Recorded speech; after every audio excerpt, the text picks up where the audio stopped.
नमस्कार दोस्तों, मैं अर्जुन आपका स्वागत करता हूँ स्टे बाय अर्जुन के यूट्यूब चैनल में। तो दोस्तों, आज की हमारी क्लास है पूर्वी घाट पर्वत एवं पश्चिमी घाट पर्वत और भारतीय मरुस्थल के बारे में जो है आज की हमारी क्लास है। तो दोस्तों, वीडियो को अंत तक जरूर देखना ताकि सभी क्वेश्चन जो है आपको आसानी से याद हो जाएँ। साथ ही दोस्तों, अगर आप हमारे चैनल पर पहली बार आएँ तो हमारे चैनल को भी सब्सक्राइब कर लीजिएगा, साथ ही बेल आइकन को प्रेस कर लीजिएगा ताकि हमारे आने वाले वीडियो का नोटिफिकेशन जो है आप तक पहुँचता रहे। चलिए दोस्तों, वीडियो को स्टार्ट करते हैं।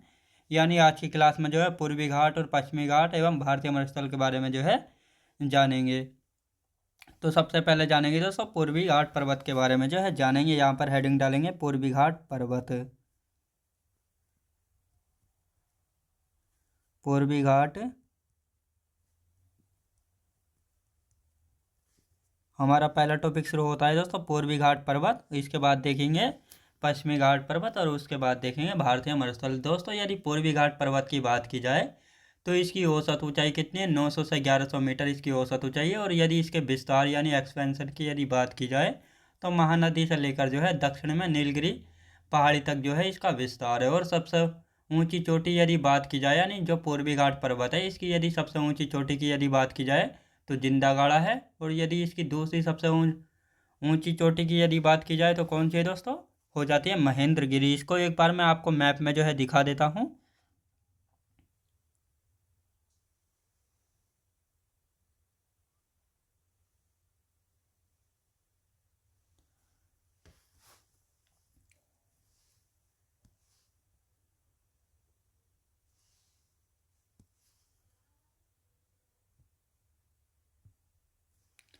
ये हो गया दोस्तों, ये हमारा इधर जो पड़ता है ये पूर्वी घाट पर्वत है। मैं इसको आपको जो है बनाकर दिखा देता हूँ।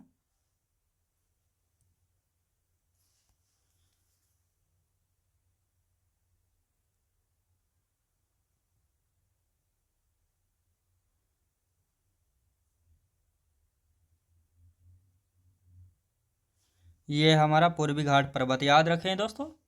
ये कौन सा है? तो ये जो है हमारा पूर्वी घाट पर्वत है।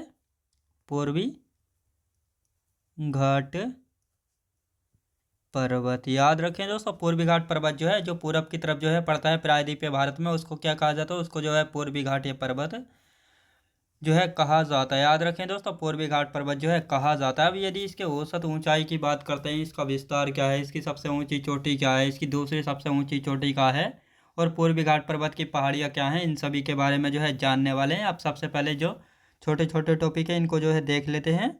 यदि इसकी औसत ऊंचाई की यदि बात करते हैं, औसत ऊंचाई की यदि बात करते हैं तो कितनी है दोस्तों? औसत ऊंचाई की यदि बात करते हैं तो औसत ऊंचाई कितनी है? 900 से 1100 मीटर। याद रखें दोस्तों, 900 से 1100 मीटर जो है इसकी औसत ऊंचाई है। याद रखें दोस्तों, औसत ऊंचाई कितनी है? 900 से 1100 मीटर इसकी औसत ऊंचाई है। और यदि विस्तार की बात करते हैं, विस्तार की यदि बात करते हैं तो विस्तार कित कहाँ से कहाँ तक है दोस्तों? महानदी से लेकर जो है दक्षिण में नीलगिरी पहाड़ी तक जो है विस्तार है दोस्तों किसका? पूर्वी घाट पर्वत का। और यही नीलगिरी की पहाड़ियाँ जो कि 3 राज्यों में इसका विस्तार है, ये भी मैं अभी आपको बताने वाला हूँ। विस्तार की यदि बात करते हैं, महानदी से लेकर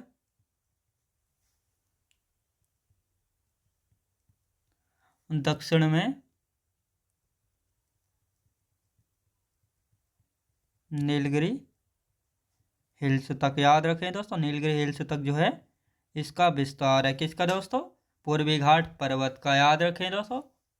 अब देखते हैं सबसे ऊंची चोटी, यानी सबसे ऊंची चोटी की यदि बात करते हैं, सबसे ऊंची चोटी पूर्वी घाट पर्वत की जो है सबसे ऊंची चोटी कौन सी है? तो पूर्वी घाट पर्वत की सबसे ऊंची चोटी की यदि बात करते हैं तो कौन सी है दोस्तों? जिंदा गाड़ा। याद रखें दोस्तों, जिंदा गाड़ा जो है सबसे ऊंची चोटी है। कहाँ की सबसे ऊंची चोटी है? पूर्वी घाट पर्वत की जो है सबसे ऊंची चोटी है। और दूसरी सबसे ऊंची चोटी कौन सी है? दूसरी सबसे ऊंची चोटी कौन सी? दूसरी सबसे ऊंची चोटी की यदि बात की जाए तो कौन सी है? महेंद्रगिरी। कौन सी दोस्तों? महेंद्रगिरी जो है दूसरी सबसे ऊंची चोटी किसकी? पूर्वी घाट पर्वत की। याद रखेंगे। आप देखते हैं दोस्तों, अब एक मैप बना लेते हैं जिसमें जो है जानेंगे पूर्वी घाट पर्वत की सभी पहाड़ियों के बारे में जो है जानेंगे, कौन कौन सी पहाड़ियाँ जो हैं पड़ती हैं। तो एक नया पेज ले लेते हैं। तो यहाँ पर जो है एक मैप बनाएंगे।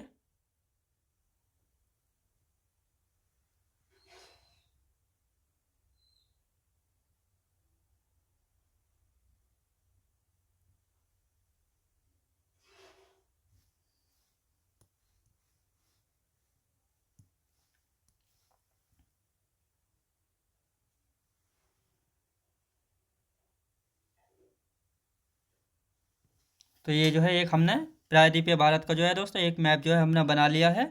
अब यहाँ पर देखेंगे तो यहाँ पर पड़ता है दोस्तों, यहाँ पर पड़ता है, यहाँ पर पड़ता है केरला। याद रखें दोस्तों, यहाँ पर जो है केरला गया है और इसके ऊपर जो है ये हो गया तमिलनाडु।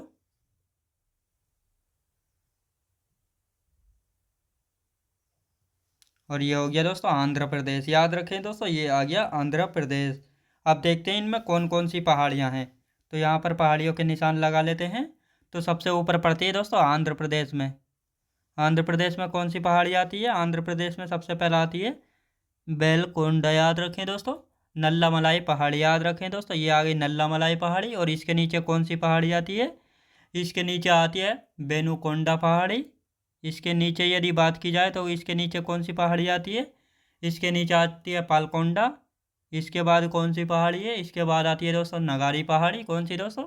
नगारी पहाड़ी। और फिर आती है दोस्तों सहसा चलम पहाड़ी। याद रखेंगे कौन सी आती है? सहसा चलम पहाड़ी आती है। इसके बाद देखते हैं तमिलनाडु में। तमिलनाडु में कौन कौन सी हैं? जवादा पहाड़ी। याद रखें दोस्तों, जवादी पहाड़ी। फिर आती है दोस्तों सेवरोय पहाड़ी। कौन सी दोस्तों? सेवरोय पहाड़ी आती है। इसके बाद कौन सी आती है? पंचमलाई पहाड़ी। याद रखेंगे दोस्तों। फिर आती है पंचमलाई। इसके बाद पंचमलाई के बाद कौन सी आती है? पंचमलाई के बाद सिरोमलाई। याद रखेंगे दोस्तों, सिरोमलाई आती है। और सबसे नीचे आती हैं बरुसनाथ हिल्स। याद रखें दोस्तों, बरुसनाथ हिल्स जो है आती हैं, यानी 6 पहाड़ियाँ पड़ती हैं। कहाँ पर? तमिलनाडु राज्य में। याद रखेंगे।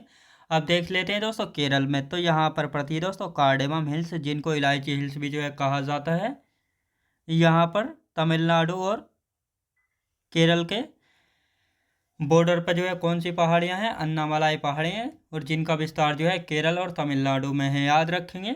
और यहाँ पर जो है तमिलनाडु, केरल और कर्नाटक के जो बॉर्डर है, तो यहाँ पर जो है नीलगिरी हिल्स पड़ती हैं। यहाँ पर क्या पड़ती है दोस्तों? नीलगिरी हिल्स जो है पड़ती हैं। अब इनको लिख लेते हैं ताकि आप कंफ्यूज नहीं हो पाओ कौन सी पहाड़ी कौन सी है। तो सबसे पहला आती है दोस्तों नल्ला मलाई,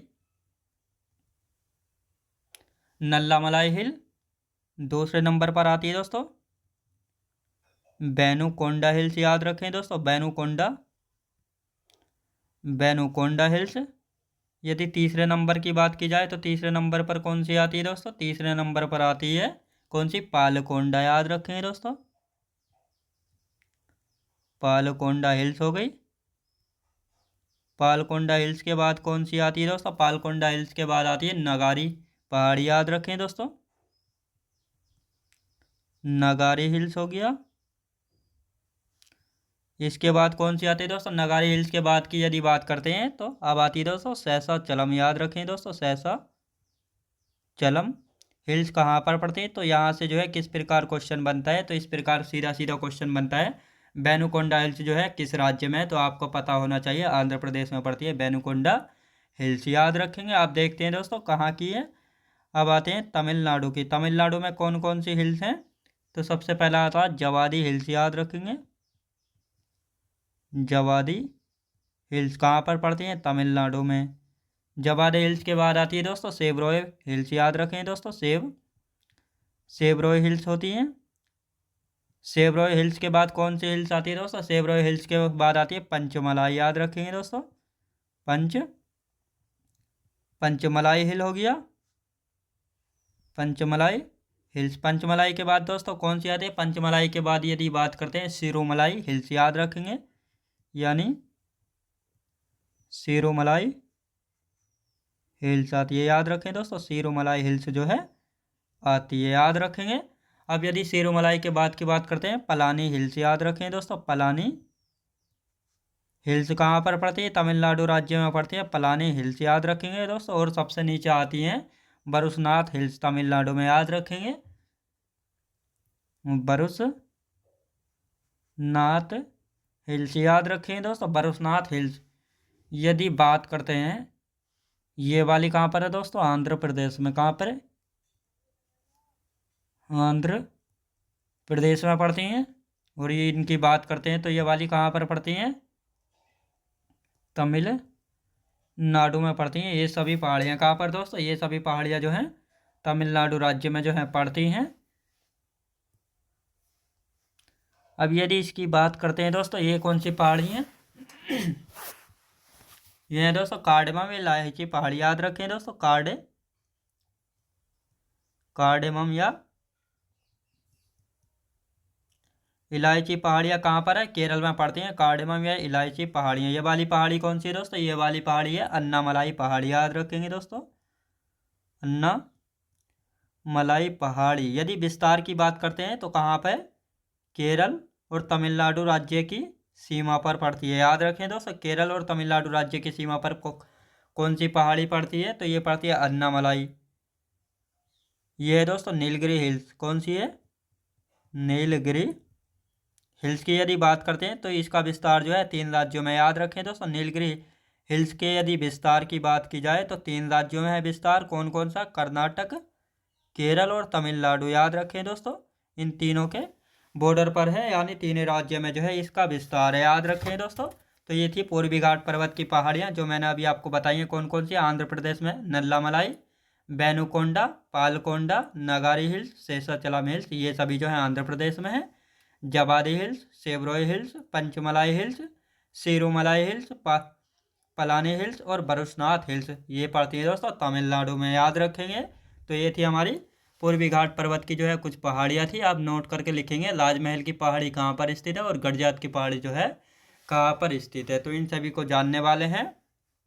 ये आपको मैप से जो है बहुत अच्छे से समझ में आया होगा। अब देखते हैं दोस्तों, नोट करके लिखेंगे यहाँ पे राजमहल की हिल्स, याद रखें दोस्तों।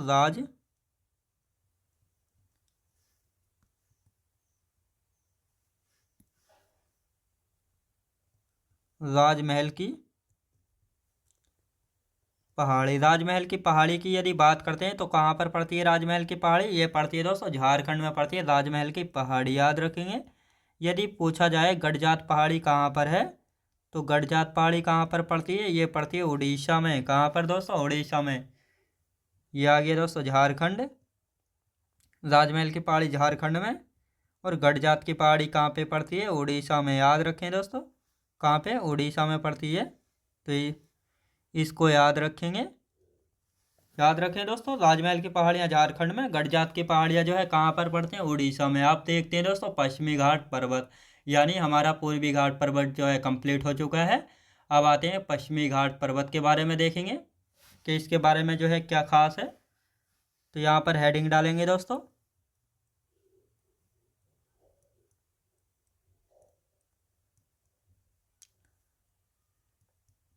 पश्चिमी घाट पर्वत जो है हमारा स्टार्ट होता है पश्चिमी घाट पर्वत। तो दोस्तों यहाँ पर जो है एक मैप बना लेंगे और उसके बाद जो है अच्छे से इसको जानेंगे।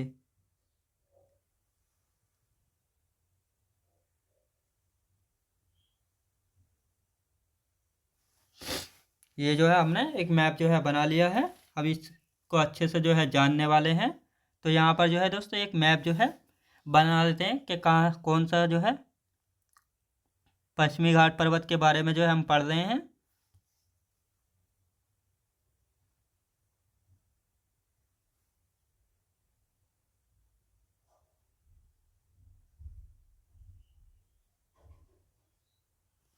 ये बना दिया दोस्तों हमने, पश्चिमी घाट पर्वत जो है बना लिया है। अब यदि इसकी बात करते हैं तो ये इसका विस्तार कहाँ से कहाँ तक है, तो पहले मैप में देख लेते हैं, फिर अच्छे से इसको सीक्वेंस वाइज लिखेंगे।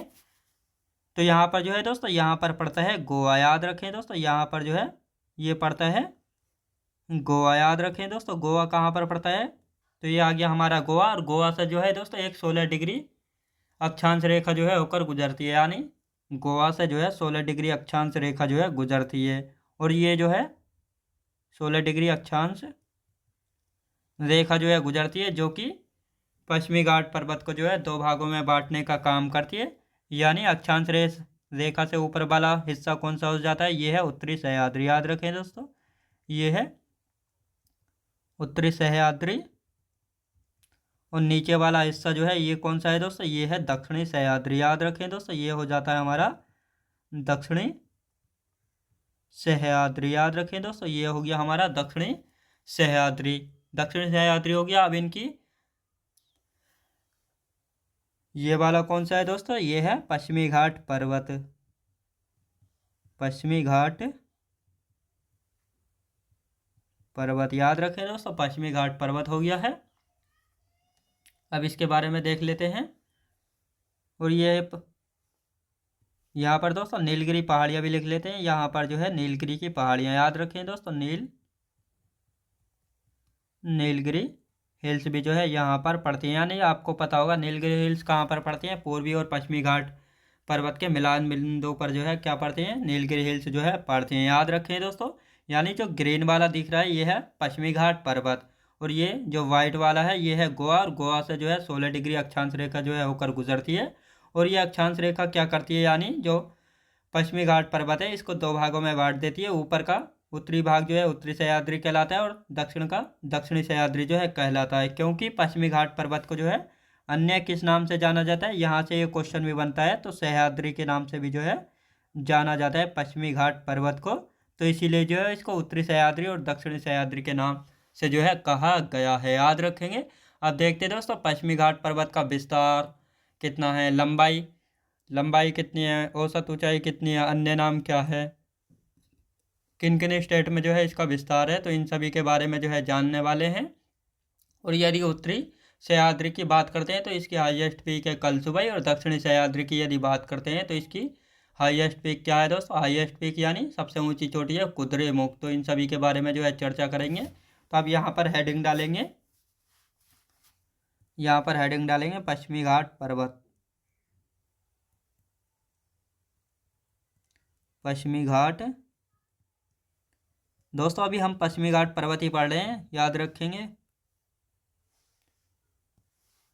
अब इसके कुछ टॉपिक्स जो हैं छोटे छोटे इनको लिख लेते हैं। यदि लंबाई की बात करते हैं दोस्तों, पश्चिमी घाट पर्वत की यदि लंबाई की बात करते हैं तो लंबाई कितनी है, लगभग 1600 किलोमीटर। याद रखें दोस्तों, लगभग 1600 किलोमीटर जो है लंबाई है किसकी दोस्तों, पश्चिमी घाट पर्वत की। याद रखेंगे।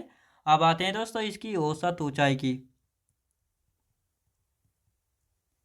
औसत ऊंचाई की यदि बात करते हैं तो औसत ऊंचाई कितनी है दोस्तों, औसत ऊंचाई है 1000 से 1300 मीटर। याद रखें दोस्तों, 1000 से 1300 मीटर जो है लगभग इसकी औसत ऊंचाई है किसकी दोस्तों, ये औसत ऊंचाई है पश्चिमी घाट पर्वत की। याद रखेंगे। अब आते हैं इसका विस्तार, यानी एक्सपेंशन जो है कहाँ से कहाँ तक है, तो इसका विस्तार देख लेते हैं। इसके यदि विस्तार की बात करते हैं तो कहाँ से कहाँ तक है, उत्तर में जो है तापी नदी से लेकर जो है दक्षिण में नीलगिरी हिल्स तक जो है इसका विस्तार है। याद रखें दोस्तों, उत्तर में तापी से लेकर दक्षिण में नीलगिरी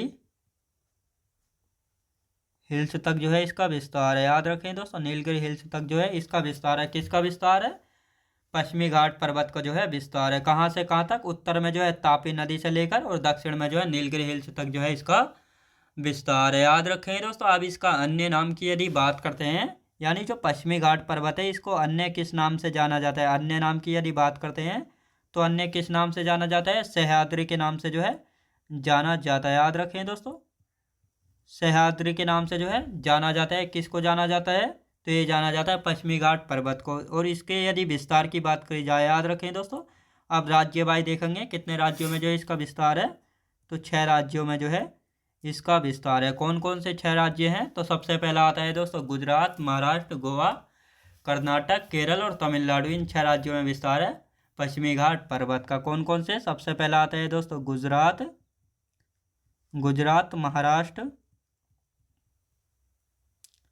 महाराष्ट्र,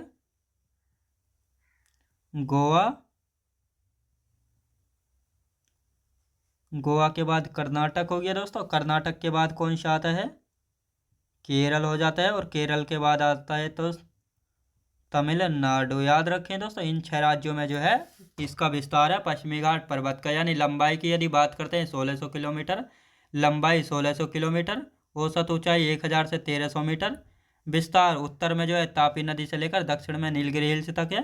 अन्य नाम सह्याद्री है। और विस्तार जो है 6 राज्यों में है, गुजरात, महाराष्ट्र, गोवा, कर्नाटक, केरल और तमिलनाडु। इन 6 राज्यों में जो है इसका विस्तार है।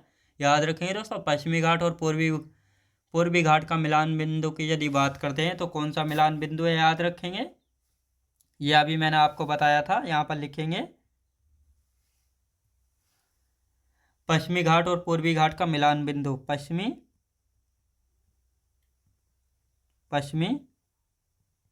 घाट एवं पूर्वी घाट का मिलन बिंदु की यदि बात करते हैं तो मिलन बिंदु कौन सा है, तो ये हो जाता है कौन सा दोस्तों, ये हो जाता है नीलगिरी हिल्स। याद रखेंगे, नीलगिरी हिल्स जो है ये मिलन बिंदु है। याद रखें दोस्तों, इसको जो है मैं आपको मैप में भी जो है दिखा देता हूँ कि ये कौन सा है।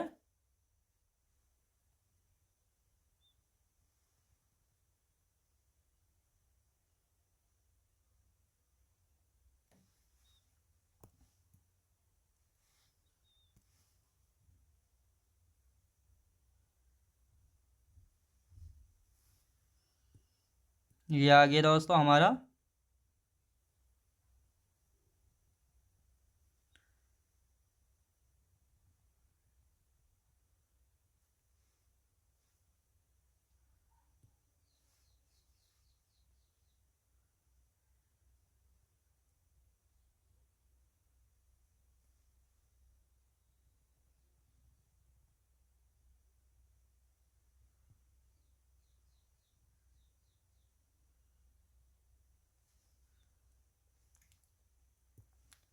ये है दोस्तों मिलान बिंदु। याद रखें दोस्तों, जहाँ पर जो है नीलगिरी पहाड़ियाँ, याद रखें दोस्तों, ये है नीलगिरी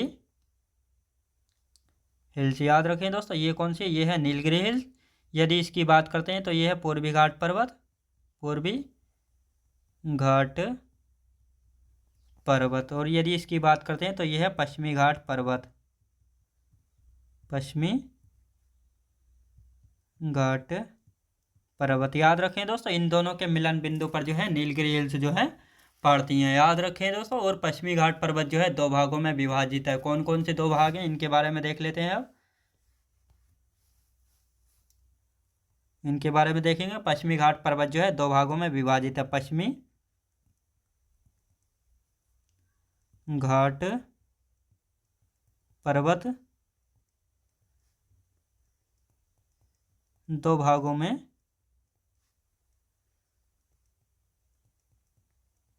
विभाजित है। कौन कौन से ये 2 भाग हैं दोस्तों, इनके बारे में देखेंगे। सबसे पहला आता है दोस्तों उत्तरी सह्याद्री।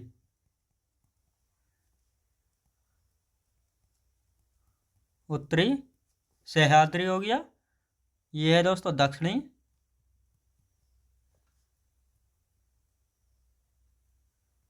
ये है दक्षिणी सह्याद्री। अब इनकी हाईएस्ट पीक की यदि बात करते हैं दोस्तों, हाईएस्ट पीक यानी सबसे ऊंची चोटी की यदि बात करते हैं तो कल सुबह, ये याद रखें दोस्तों, कल सुबह जो है उत्तरी सह्याद्री की सबसे ऊंची चोटी है।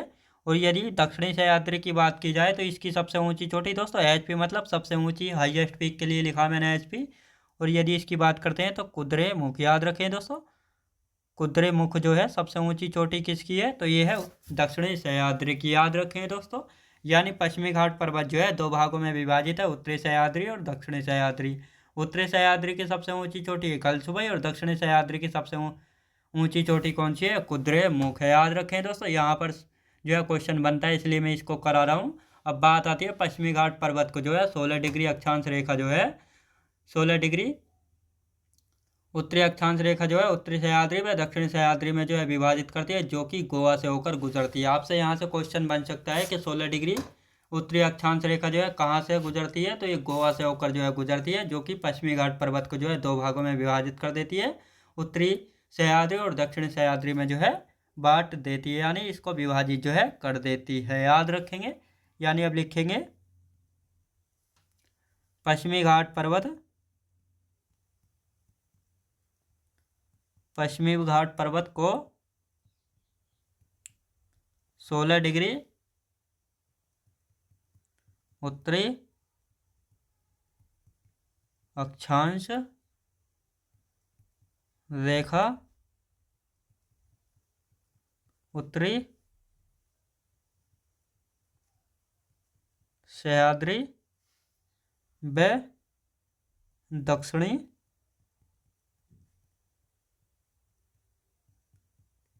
सह्याद्री में विभाजित करती है, विभाजित करती है, जो गोवा से होकर गुजरती है, याद रखें दोस्तों। यानी पश्चिमी घाट पर्वत को जो है, यहाँ पर देखेंगे पश्चिमी घाट पर्वत को जो है उत्तरी 16 डिग्री उत्तरी अक्षांश रेखा जो है उत्तरी सह्याद्री व दक्षिणी सह्याद्री को जो है विभाजित करती है, जो कि गोवा से होकर गुजरती है, याद रखें दोस्तों। तो यहाँ से बिल्कुल भी कंफ्यूज नहीं होना, बहुत आसानी से जो आपको समझ में आ गया होगा। अब यहाँ पर जो है नोट करके लिखेंगे, पश्चिमी घाट पर्वत की सर्वोच्च चोटी कौन सी? अनायमुदी है, जिसकी ऊंचाई 2695 मीटर। और यहीं से एक क्वेश्चन और बनता है, यानी दक्षिणी दक्षिणी भारत और प्रायद्वीपीय भारत की जो है सर्वोच्च चोटी कौन सी? यानी दक्षिण भारत या प्रायद्वीपीय भारत की भी जो है सबसे ऊंची चोटी कौन सी हो जाती है? अनायमुदी हो जाती है। और यहाँ पर क्वेश्चन बनता है दक्षिण भारत या प्रायद्वीपीय भारत की जो है दूसरी सबसे ऊंची चोटी कौन सी है? यहाँ पर दूसरी पूछा गया है, ना कि पहली। तो दूसरी की बात की जा रही है, तो दोदा बेट्टा है, जिसकी ऊंचाई है दोस्तों 2637 मीटर। और सबसे ऊंची चोटी है अनायमुदी, जिसकी ऊंचाई की यदि बात करते हैं तो 2695 मीटर इसकी ऊंचाई है, याद रखें। तो इसको यहाँ पर लिख लेते हैं, 3 पॉइंट से लिखेंगे। पश्चिमी घाट पर्वत की सबसे ऊंची चोटी, पश्चिमी घाट पर्वत की सर्वोच्च चोटी की बात करते हैं तो सर्वोच्च चोटी कौन सी हो जाती है? सर्वोच्च चोटी है दोस्तों अनायमुदी, याद रखें दोस्तों। अनायमुदी आपको पता होगा कहाँ पर पड़ती है? तो अनायमुदी जो है केरल और तमिलनाडु के बॉर्डर पर जो है पड़ती है। यदि इसकी ऊंचाई की बात करते हैं तो 2695 मीटर जो है इसकी ऊंचाई है, याद रखेंगे दोस्तों। अब आता है दूसरा पॉइंट, दक्षिण भारत व प्रायद्वीपीय भारत की सर्वोच्च चोटी कौन सी है? दक्षिण भारत या प्रायद्वीपीय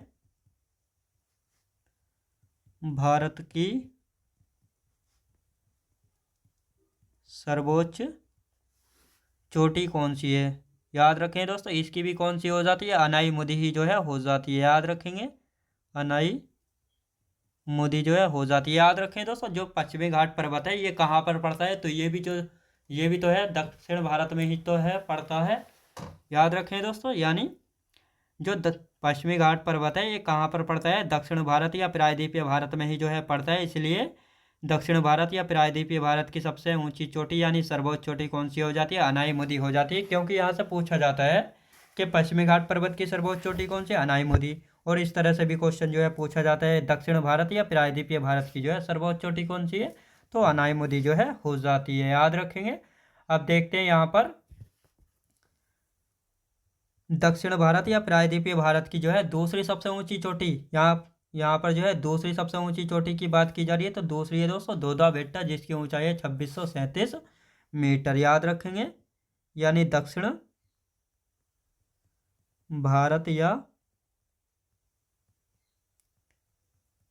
प्रायद्वीपीय भारत की दूसरी सबसे ऊंची चोटी, याद रखें दोस्तों। भारत की दूसरी सर्वोच्च चोटी कौन सी हो जाती है? तो दूसरी सर्वोच्च चोटी हो जाती है दोस्तों दोदा बेट्टा, याद रखें दोस्तों।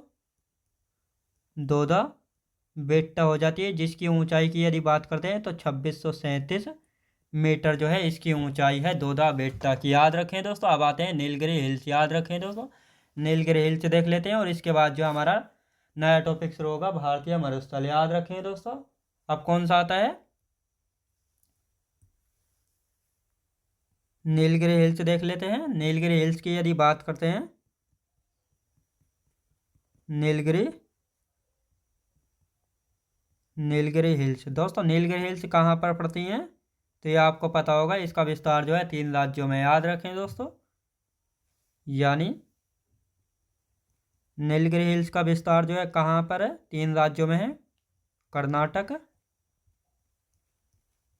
केरल और तमिलनाडु। इन 3 राज्यों में जो है नीलगिरी हिल्स का जो है विस्तार है। याद रखेंगे। अब नीलगिरी हिल्स पर जो है दोस्तों एक जनजाति रहती है, टोडा जनजाति। टोडा जनजाति जो है कहाँ पर पाई जाती है? तो ये आपसे क्वेश्चन पूछा जाता है। नीलगिरी हिल्स पर जो है रहती है और ये जनजाति जो है भैंस पालती है दोस्तों। याद रखेंगे, भैंस पालती है। कौन सी जनजाति जो है भैंस पालती है? तो टोडा जनजाति जो है भैंस पालती है, जो कि नीलगिरी हिल्स पर जो है रहती है। याद रखें दोस्तों। अब हमारा आज का टॉपिक शुरू होता है, आज का यानी हमारा नेक्स्ट टॉपिक शुरू होता है। कौन सा? तो हमारा नया टॉपिक जो है शुरू होने वाला है भारतीय मरुस्थल। याद रखें दोस्तों, भारतीय मरुस्थल। यहाँ पर हेडिंग डालेंगे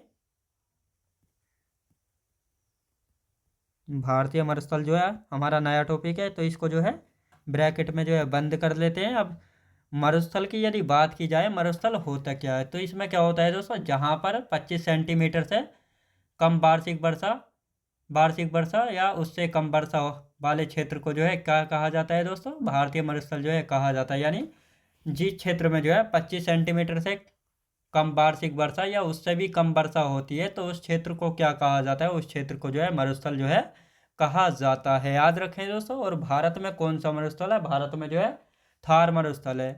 थार मरुस्थल जो है भारत में अरावली पहाड़ियों के उत्तर और पश्चिम में जो है पाया जाता है। इसका अधिकांश भाग जो है राजस्थान में है, और परंतु कुछ भाग जो है दोस्तों पंजाब, हरियाणा और गुजरात तक भी जो है फैला हुआ है। याद रखें दोस्तों। यानी थार मरुस्थल का मुख्यतः जो अधिकांश भाग है वह राजस्थान में है, लेकिन कुछ भाग जो है पंजाब, हरियाणा और गुजरात में भी जो है फैला हुआ है। याद रखेंगे। अब इसकी डेफिनेशन लिख लेते हैं।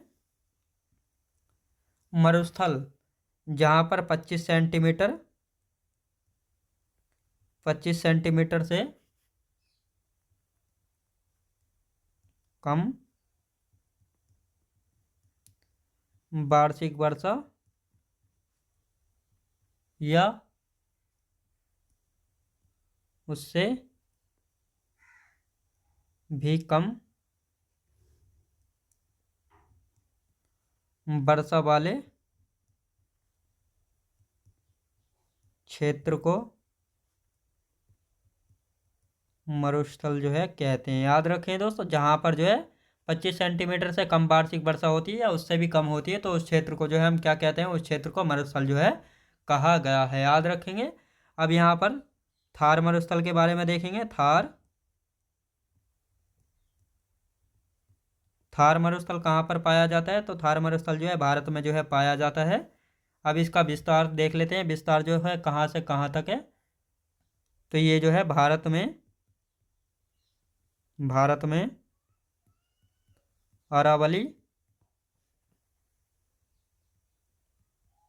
अरावली पहाड़ियों के उत्तर पश्चिम में है। याद रखें दोस्तों, अरावली पहाड़ियों के उत्तर पश्चिम में थार मरुस्थल जो है पड़ता है। याद रखें दोस्तों, इसका अधिकांश भाग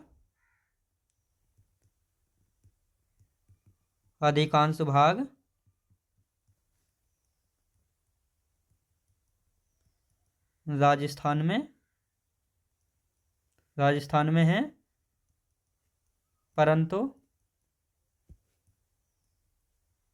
कुछ भाग पंजाब, हरियाणा और गुजरात में भी फैला है। याद रखें दोस्तों, ये था हमारा भारतीय मरुस्थल। यानी मरुस्थल दोस्तों जहाँ पर 25 सेंटीमीटर से कम वार्षिक वर्षा या उससे भी कम वर्षा होती है उस वाले क्षेत्र को जो है मरुस्थल कहते हैं। और थार मरुस्थल की यदि बात की जाए तो थार मरुस्थल जो है भारत में अरावली पहाड़ियों के उत्तर पश्चिम में है। याद रखें दोस्तों, यानी भारत में जो है थार मरुस्थल अरावली पहाड़ियों के उत्तर पश्चिम में है। और अधिकांश भाग जो है कहाँ पर है, अधिकांश भाग राजस्थान में है, परंतु कुछ भाग जो है पंजाब, हरियाणा और गुजरात में भी जो है फैला है। याद रखेंगे। तो दोस्तों मैं उम्मीद करता हूँ आपको वीडियो क्वालिटी, कंटेंट वगैरह सभी कुछ आपको पसंद आया होगा। पसंद आया हो तो लाइक, शेयर और सब्सक्राइब करना बिल्कुल भी ना भूलें। साथ ही दोस्तों अगर आप हमारे चैनल पर पहली बार आए तो हमारे चैनल को भी सब्सक्राइब कर लीजिएगा, साथ ही बेल आइकन को प्रेस कर लीजिएगा ताकि हमारे आने वाले वीडियो का नोटिफिकेशन जो है आप तक पहुंचता रहे। तो चलिए दोस्तों मिलते हैं नेक्स्ट वीडियोज़ में।